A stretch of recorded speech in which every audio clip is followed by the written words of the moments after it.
ചിലപ്പോഴൊക്കെ ചില ചോദ്യങ്ങൾ ഉത്തരം കിട്ടാതെ എന്നെ നോക്കി കളിയാക്കി ചിരിക്കാറുണ്ട്.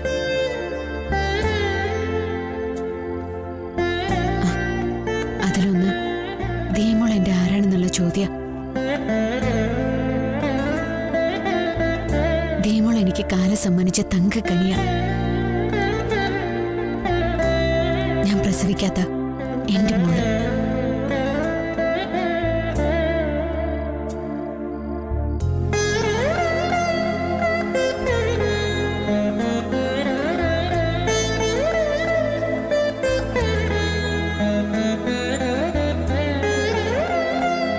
ഇവളെ വളർത്തണം, പഠിപ്പിക്കണം, നല്ലൊരാളെ കൊണ്ട് വിവാഹം കഴിപ്പിച്ചയക്കണം എനിക്ക്.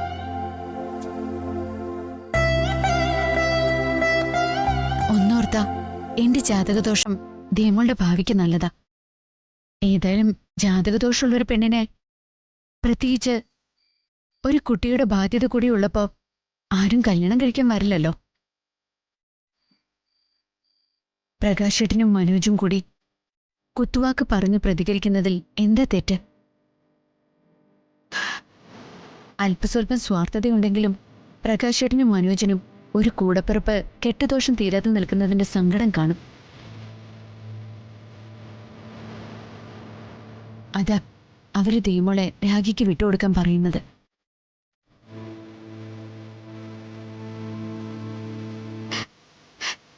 എന്റെ ദീമോളെ വിട്ടുകൊടുത്തിട്ട് കിട്ടുന്ന ഒരു സൗഭാഗ്യവും എനിക്ക് വേണ്ട.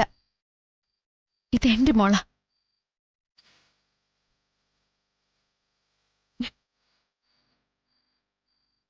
വർഷയെ പോലെ തന്നെ എന്റെ ഹൃദയത്തിന്റെ ഒരു ഭാഗം തന്നെ ദീമോളും. ദീമോൾക്ക് ഞാനുണ്ട്. പക്ഷെ എന്റെ വർഷമോളെ രക്ഷിക്കാൻ ആരാ ഉള്ളത്? എനിക്കെന്റെ വർഷമോളെ രക്ഷിക്കണം. അതിന് ശ്യാമിന് മാത്രമേ കഴിയൂ.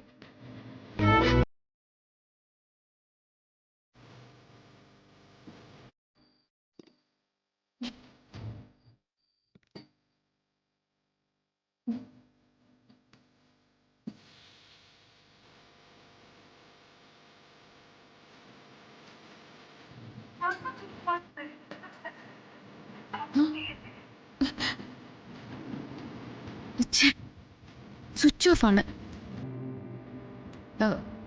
ശ്യാമിനൊരു വോയിസ് മെസ്സേജ് അയക്കാൻ.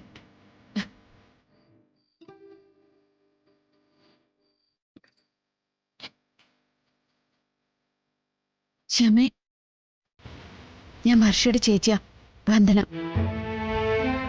നിന്നെ എനിക്ക് അത്യാവശ്യമായിട്ടൊന്ന് കാണണം. അത്രയ്ക്ക് പ്രധാനപ്പെട്ടൊരു കാര്യമായതുകൊണ്ടാ.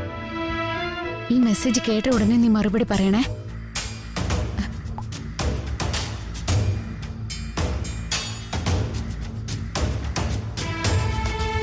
പാവം വർഷം. കൂടെയുള്ളത് കൊടിയ വിഷമുള്ള ക്രിമിനലാണെന്ന് അവൾ അറിയുന്നില്ലല്ലോ. ഇപ്പൊ എന്റെ കുഞ്ഞ് എന്ത് ചെയ്യാവും?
അയ്യോ, അപ്പു മൂത്രമൊഴിച്ചു.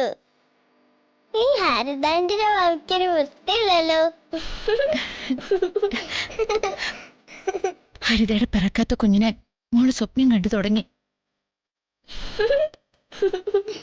പുതിയൊരു കളിക്കൂടി കിട്ടുന്ന സന്തോഷത്തിലാ പാവം തീയ.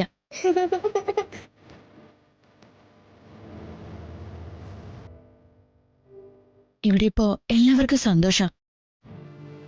ഒരു പേരക്കുട്ടി കൂടി പിറക്കാൻ പോകുന്നല്ലോ എന്ന് സന്തോഷാണ് അച്ഛനും അമ്മയ്ക്കും. താനൊരു അച്ഛനായല്ലോ എന്ന അഭിമാനമാണ് മനോജിന്. മനോജിനെ കാണുമ്പോ വകയുടെ പല്ല് കടിക്കുന്ന ഹരിതയുടെ അച്ഛന് ഇനി അഴിവോടെ ചേർത്ത് പിടിക്കേണ്ടി വരും. തന്റെ സ്വത്തുക്കൾക്ക് ഒരു അനന്തരാവകാശിയെ കൂടി തന്ന മരുമകന്. ഹരിതയുടെ അച്ഛന് പൂർണ്ണ മനസ്സോടെ അംഗീകരിക്കേണ്ടി വരും. അച്ഛനും അമ്മയ്ക്കും മീനുകേട്ടനും ഒരു പിഞ്ചു കുഞ്ഞിന്റെ കൂട്ട് ആശ്വാസമായിരിക്കും. എല്ലാവർക്കും സന്തോഷം. സന്തോഷിക്കട്ടെ. സ്വന്തം സഹോദരന് ഒരു കുഞ്ഞ് പിറക്കാൻ പോകുന്നെന്നറിഞ്ഞപ്പോ അപ്പച്ചിയായി ഞാൻ ചിരിക്കണോ കരയണോ എന്നറിയാൻ വയ്യാത്ത അവസ്ഥയിലായി. പക്ഷേ വർഷയുടെ കാര്യം ആലോചിക്കുമ്പോ ഉള്ളിലൊരു നീറ്റില്ല. പാവം, അവളെ ആ ദുഷ്ടന്റെ കയ്യിൽ നിന്ന് രക്ഷപ്പെടുത്തണം. കാര്യങ്ങളെല്ലാം അച്ഛനോടും അമ്മയോടും പറഞ്ഞാലോ? അല്ലെങ്കിൽ വേണ്ട, അവരുടെ സന്തോഷം കൂടി കെടുത്തുന്നത് എന്തിനാ?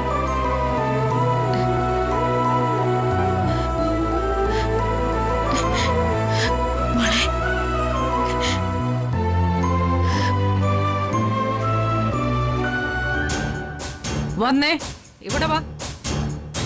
കണ്ടില്ലേ, മാറാലയും ചെലന്തി വലയും ക്ഷുദ്രജീവികളും എല്ലാം കൂടുകൂട്ടിയിരിക്കുന്നതിന്റെ അവസ്ഥ കണ്ടോ? എടി, കണ്ടില്ലേ?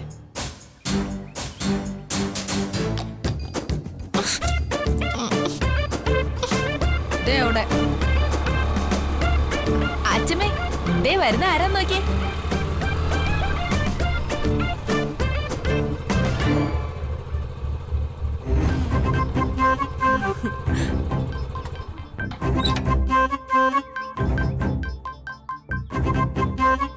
അച്ഛമ്മേ, മോളെ. കുമുദം സുഖാണോ? ആ, സുഖം കുഞ്ഞെ.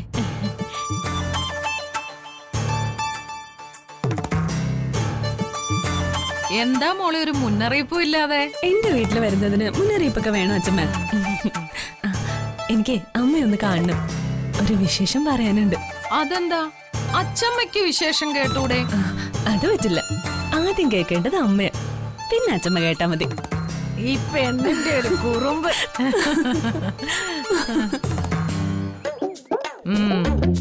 ഇവനെ വെറുതെ വിടാൻ പാടില്ല. മോളെ, തക്ക സമയത്താ നീ വന്നത്. മുകളിലുള്ള വലയൊന്നും അടിക്കാൻ വേലക്കാരിക്ക് എത്തുന്നില്ല. നിന്റെ ഭർത്താവിന് പൊക്കവും തടിയും ഒക്കെ ഉണ്ടല്ലോ, അവൻ വലയടിക്കട്ടെ. അതിപ്പോ ഏതിപ്പോ? വേലയും കൂലിയില്ലാതെ ഒറ്റ ഇരിപ്പല്ലേ? ശരീരമൊക്കെ ഒന്ന് അനങ്ങട്ടെ, ഇല്ലെങ്കി പിത്തം പിടിച്ചു ഊതിപ്പോകും. അവൻ വലയടിക്കട്ടെ, നമുക്ക് സുമലതയെ പോയി കാണാം. വാ മോളെ.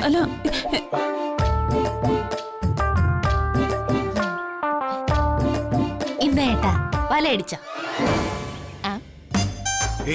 പിടിക്കേ കൊച്ചു കള്ളൻ.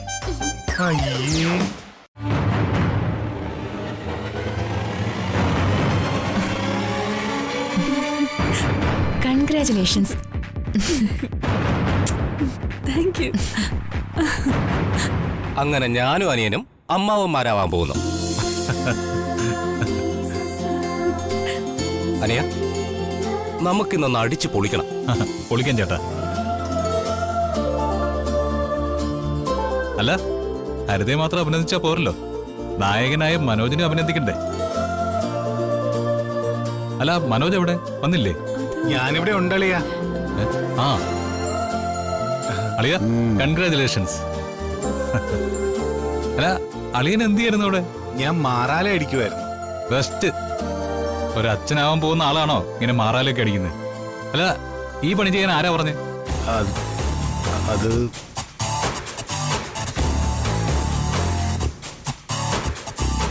എന്താ, നിങ്ങൾക്ക് ഈ പണിയെടുക്കാൻ പറ്റില്ലേ? അയ്യോ സർ, ഞാൻ വലയടിച്ചോണ്ട് നിൽക്കുമായിരുന്നു. അപ്പോഴാ ഞാൻ വന്നത്. മുകളിൽ വലയടിക്കാൻ കഴിയാതെ ഇവര് വല്ലാതെ ബുദ്ധിമുട്ടെന്ന് കണ്ട് ഞാൻ തന്നെയാ ജോലി ഏറ്റെടുത്തത്.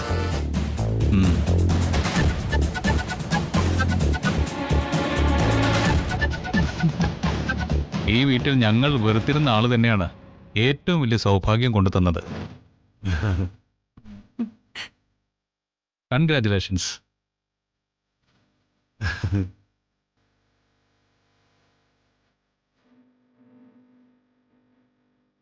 മോനെ, അമ്മയ്ക്ക് ഇതിൽ പോയ ഒരു സന്തോഷം ഉണ്ടാവാനില്ല.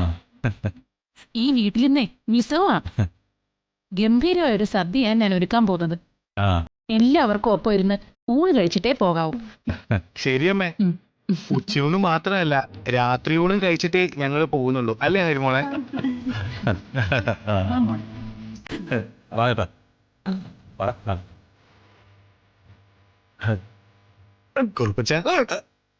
കുറുപ്പച്ചനൊരു അപ്പൂപ്പനാവാൻ പോവാ. ഹാപ്പി അല്ലേ? ഓ, ഹാപ്പി അല്ലടാ മോൻ. ഓടി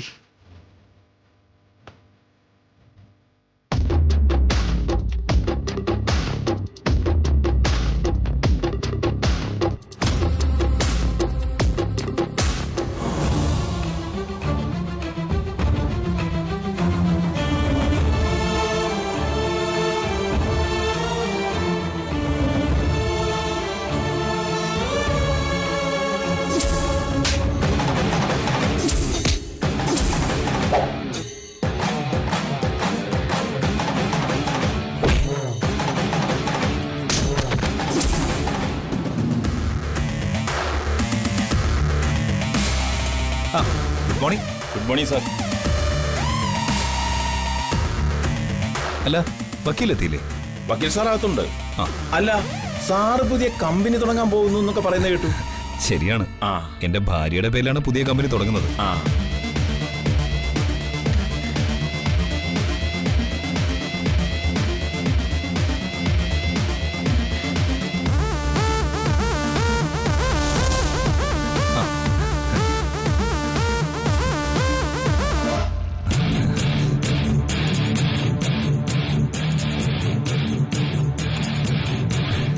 കമ്പനി ഉദ്ഘാടനം അറിയിക്കാം. എത്തണം, മറക്കരുത് കേട്ടോ. ഇപ്പൊ അതിന്റെ രജിസ്ട്രേഷൻ സംബന്ധിച്ചുള്ള കാര്യങ്ങൾ വക്കീലുമായിട്ടൊന്ന് ചർച്ച ചെയ്യട്ടെ. വക്കീൽ സാർ ഓഫീസിലുണ്ട്. രാവിലെ മുതൽ സാറിന്റെ ബിസിനസ് ഫയലുകളെല്ലാം ചെക്ക് ചെയ്തോണ്ടിരിക്കുക.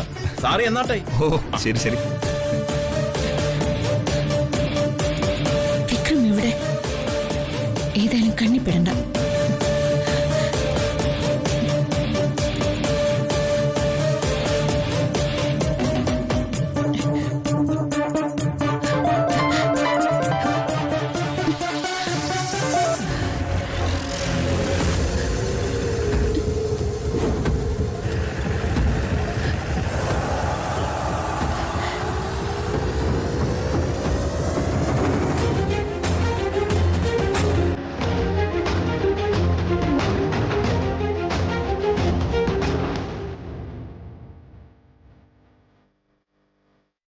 വിക്രം സാറിന്റെ പ്രോഡക്റ്റുകൾക്കെല്ലാം മാർക്കറ്റിൽ വലിയ ഡിമാൻഡാണ്.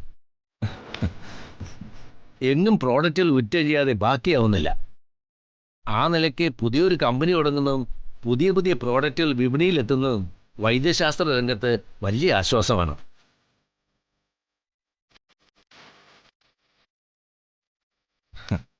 എന്റെ നക്ഷത്രം നല്ല ശുക്രദശയിലൂടെയാണ് കടന്നു പോകുന്നത്. വൈഫിന്റെ ഭാഗ്യരാശി കൂടി ഒന്ന് പരിശോധിക്കണം. അതിനാണ് വൈഫിന്റെ പേരിൽ തന്നെ പുതിയ കമ്പനി തുടങ്ങുന്നത്. നല്ല കാര്യം.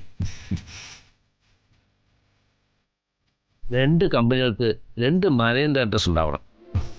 അങ്ങനെ വരുമ്പോൾ ദാമ്പത്യ ജീവിതവും പൊരുത്തപ്പെട്ടു പോയിക്കോളും. നോക്കാം. വാങ്ങിയ സ്ഥലത്തിന്റെ രജിസ്ട്രേഷൻ പുതിയ കമ്പനിയുടെ രജിസ്ട്രേഷനും ഞാൻ ഫോണിൽ പറഞ്ഞ രീതിയിൽ തന്നെ ആയിരിക്കണം.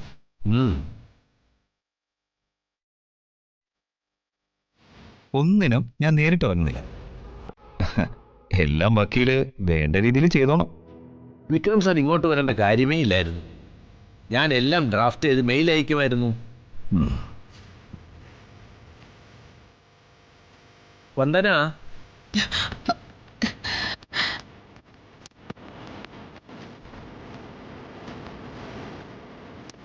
വക്കീലെ വിളിക്കുന്നല്ലോ. വിക്രമിന്റെ കണ്ണി പെടാതിരിക്കാൻ എന്തോ ഒരു മാർഗം. വന്ദന, വക്കീൽ വിളിച്ച പോകാതിരിക്കാനാവില്ല. പോവാനാവാത്ത അവസ്ഥയായി പോയല്ലോ. കുടുങ്ങിയാലോ ദേവി.